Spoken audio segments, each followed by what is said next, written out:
daw.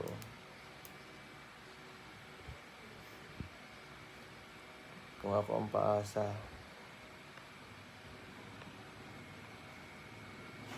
sana alam mo ang lahat.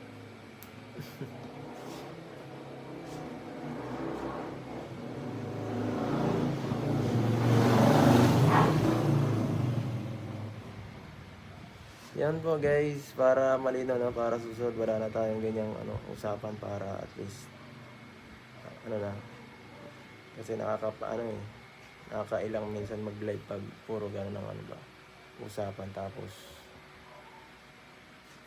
wala naman talaga. Para at least yung para klaro na po sa ating live, no?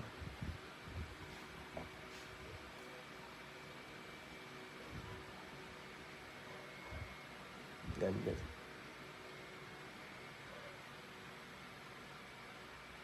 Shout out Kuya Coco, yan, shout out.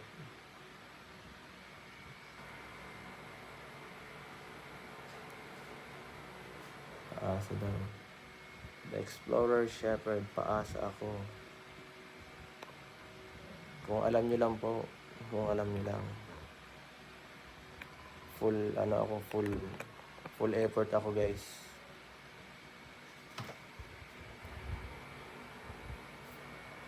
Pero ang kahit anong effort mo guys, kung wala namang ibinabalik sa'yo, tama pa ba yun guys? Miss Explorer, tama pa ba yun? Kahit anong ibigay mo, wala nang balik. Kahit wala nang emosyon,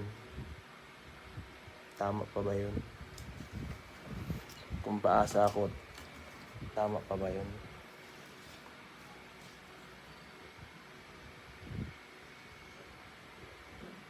Siyempre, respetuhin ko yung sarili ko kasi delikado yung mga beneficiary ko pag ako'y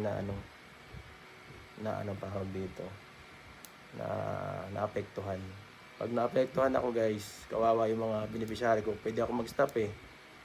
Kasi halimbawa, medyo kakatamad na, medyo nanghina ako, ganyan. Ganun dapat. Kawawa naman yung maapektuhan, di ba?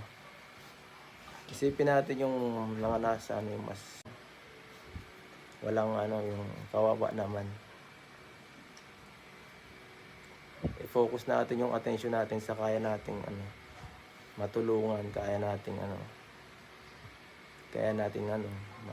mapagpaganda pa yung buhay, di ba? Wag na kayo guys malungkot guys, normal lang talaga yan, normal yan.